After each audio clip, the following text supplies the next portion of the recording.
اس کا یعنی راوی کا اہل تشیع ہونا، صاحب ایمان ہونا۔ اگر راوی اہل تشیع نہیں ہے تو ظاہر ہے کہ ہم اس کی روایت کو اس حوالے سے ہم ایکسیپٹ نہیں کرتے۔ اب اس میں ایک اور مزید جو ہے نقطہ کہ صاحب ایمان کی شرط کے اندر ایک امپورٹنٹ بات اور بھی ہے، وہ یہ کہ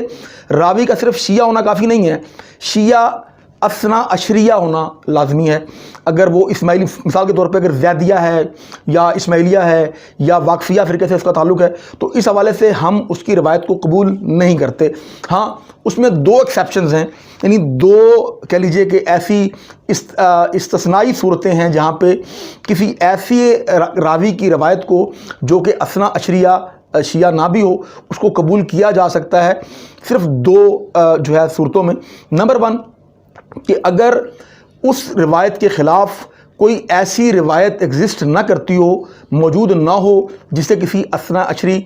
راوی نے روایت کیا ہو، یعنی اگر کسی غیر اثنا عشری راوی کی کوئی روایت اگر فرض کریں آ گئی تو اس کی کنٹراڈکشن نہیں آنی چاہیے کسی اثنا عشری راوی کی روایت کے ساتھ۔ اور نمبر 2 کہ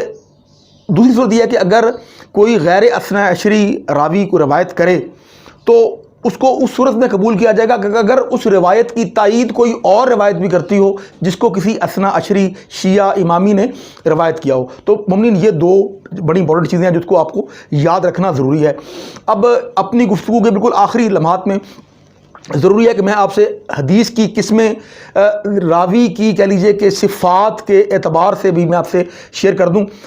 مومن حدیث کی یوں تو بہت قسمیں ہیں اور ہمارے برادران اہل سنت کے ہاں ظاہر ہے کہ انہوں نے اس پہ بہت ساری اقسام یعنی more than 50 جو ہے اقسام جو ہیں وہ بیان کی گئی ہیں، اور انشاءاللہ اگر زندگی رہی تو میں اس موضوع پہ بھی کوشش کروں گا کہ ایک ایسی ویڈیو بناؤں جس میں اہل تشیع کی حدیث کی اقسام اور ہماری جو ہے کنڈیشنلٹیز اور اہل سنت برادران کی اقسام حدیث کے متعلق ایک سیر اصل گفتگو آپ سے کی جائے اور معلومات کو آپ سے بالخصوص نوجوانوں سے شیئر کیا جائے۔ لیکن چونکہ ابھی آپ اپنی اس موضوع کو سمیٹتے ہوئے بالکل مختصر انداز میں راوی کی صفات کے اعتبار سے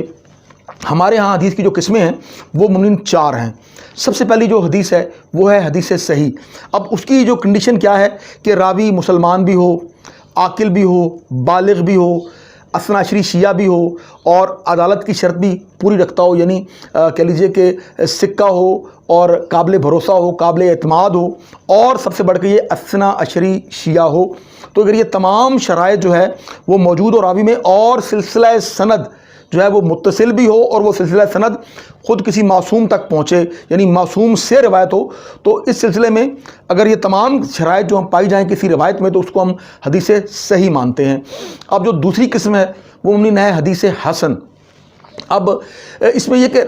تمام سلسلہ سند، یعنی وہ تو پہلی شرط ہے کہ سلسلہ سند کو معصوم سے ملنا چاہیے، معصوم سے متصل ہو۔ دوسری بات یہ کہ تمام جتنے بھی راویان ہیں وہ شیعہ ہوں اور امامی ہوں، لیکن ساتھ میں جو ایک تھوڑا سا ضعف ہے وہ یہ کہ ان تمام یعنی وہ مسلمان بھی ہیں، وہ عاقل بھی ہیں، وہ بالغ بھی ہیں، وہ اثنا عشری بھی ہیں تمام راوی، لیکن ان کی کہہ لیجیے کہ ان کے ضبط اور ان کی عدل کے حوالے سے، یعنی ان کی عدالت، ان کی ثقافت کے حوالے سے ہمارے جو اہل تشیع علماء رجال ہیں، جو ہمارے بزرگان ہیں، انہوں نے کوئی واضح اس کی صراحت نہ کی ہو، اس پہ کوئی واضح کہہ لیجیے کہ ان کا کوئی قول موجود نہ ہو، یعنی ان راویوں کی عدالت پہ، ان کے ضبط پہ، تو ایسی حدیث کو ہم حدیث حسن قرار دیتے ہیں۔ اس کے بعد مومنین جو حدیث ہے وہ ہے موثق۔ یہ حدیث کی وہ قسم ہے کہ سلسلہ سند معصوم تک منطبق ہو، معصوم سے جڑے، لیکن اس روایت میں کوئی ایک راوی یا ایک سے زائد جو ہے راوی وہ غیر اثنا عشری ہوں، یعنی شیعہ نہ ہوں، غیر اثنا عشریہ ہوں۔ یعنی شیعہ کے اندر میں گزارش کر دی کہ شیعہ کے اندر مراد یہ ہے کہ شیعہ اثنا عشریہ، یعنی شیعہ ہونا بھی ضروری ہے لیکن ساتھ میں اثنا عشری ہونا بے حد ضروری ہے۔ تو یعنی شیعہ اثنا عشری نہ ہوں، لیکن اب اس میں جو ایکسیپشن ہے وہ کیا کہ ہمارے جو علماء رجال ہیں انہوں نے ایسے راوی کی عدالت اور ضبط کے متعلق بہت واضح انداز میں اس کی توثیق فرمائی ہو، یعنی ہمارے علم الرجال کے علماء کا یا ہمارے بزرگان کا کوئی نہ کوئی قول اس راوی یا ان راویوں کی عدالت یا ان کے ضبط کے حوالے سے، یعنی ان کی ثقافت کے حوالے سے، ان کے ضبط کے حوالے سے موجود ہو، تو ظاہر ہے کہ اس روایت کو ہم موثق کہتے ہیں۔ اور آخری جو قسم ہے چوتھی وہ ہے ضعیف۔ وہ یہ کہ اگر کوئی ایسی روایت جس میں جتنی میں نے شرائط پہلی 3 اقسام میں بیان کی ہیں، اگر وہ تمام شرائط جو یہاں سے موجود نہ ہوں تو اس روایت کو ہم اہل تشیع ضعیف قرار دیتے ہیں۔ تو ممنین یہ کچھ تھوڑا سا مختصر سا کہہ لیجیے کہ علم حدیث کے حوالے سے کچھ بنیادی باتوں کا آپ سے تذکرہ تھا، اور انشاءاللہ اب اگلی نشست میں کچھ بہت ہی یعنی کہہ لیجیے کہ انٹرسٹنگ معلومات آپ سے شیئر کریں گے کہ کیا اہل تشیع کے ہاں یوں کہہ لیجیے کہ راویوں کا کوئی ایسا بھی گروہ موجود ہے کہ جن کے اندر ایسی شرائط پائی جاتی ہیں، کچھ ایسی اسپیشل کوالٹیز ہیں کہ جن کی روایت کو اہل تشیع قرون اولیٰ سے لے کے، یعنی ہمارے علماء قرون اولیٰ سے لے کے متاخرین تک اور متاخرین سے لے کے اب تک جملہ شیعہ علماء، یعنی تمام کے تمام کل کے کل آل ٹوگیدر تمام شیعہ علماء ہمارے اور علم الرجال کے تمام ماہرین ان راویوں پہ اندھا اعتماد کرتے ہوں اور ان کی روایت کو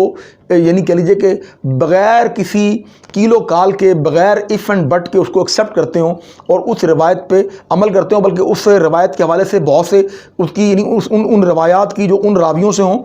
ان کے حوالے سے مختلف نظریات بھی رکھتے ہوں کہ اگر سلسلہ سند میں کوئی راوی ایسا بھی آ جائے جو کہہ لیجیے کہ ثقہ نہیں بھی ہے، تو بھی اگر اس سلسلہ سند میں جن خصوصی لوگوں کی میں بات کر رہا ہوں، اسپیشل لوگوں کی، اسپیشل پیپل کی، اگر وہ راوی ہوں تو کیا ایسی روایت بھی ایکسیپٹ کی جائے گی؟ جی ہاں بالکل، ہمارے یعنی کہہ لیجیے کہ مکتب تشیع میں